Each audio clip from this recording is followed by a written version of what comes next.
RRB માં આવે છે આના ક્વેશ્ચન. કોમ્પ્યુટર માટે તમે કઈ ખાસ તૈયારી હતી તમારી? હા સર, કમ્પ્યુટરમાં છે ને એક સચિન અરોરા કરીને સર છે.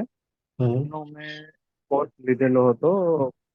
તો કે મેં ટેલિગ્રામ માંથી લીધેલો હતો. એક મારા ભાઈબંધ પાસે હતો ને, તેને મને લઈ દીધો ટેલિગ્રામ માંથી. એમાં મળી ઓકે. એક કોર્સ મેં લીધેલો હતો અને એમાં સરે લગભગ 60 જેટલા લેક્ચર્સ હતા, એમાં વિડીયો વિડીયો લેક્ચર. અચ્છા.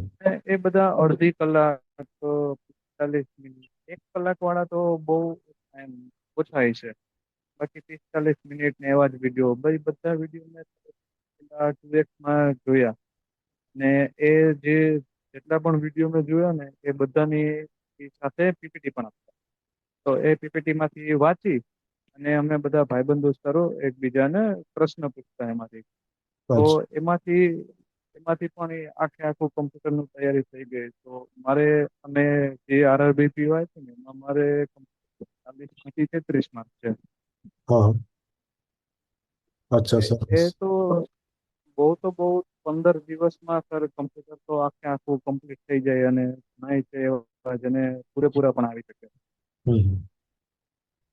કોમ્પ્યુટર યાદ રાખવું કેટલું અઘરું છે? મતલબ એક બે વાર વાંચવાથી યાદ રહી જશે કોમ્પ્યુટર? હા સર, 2 વાર તમે કરી લેશો ને એટલે ત્રીજી વાર તો તમારા માટે સાવ એટલે સાવ ઈઝી થઈ જશે. ઓટોમેટિક તમને યાદ રહી જશે. સામે એમસીક્યુ સામે માની લો કે 4 એમસીક્યુ આપણને આપ્યા હોય ને, હમ. તેમાં આપણે ઓટોમેટિક બીજા બધા તો કટ આઉટ થઈ જાય. આપણને ખબર પડી જાય કે આમાં આ જ જવાબ આવશે.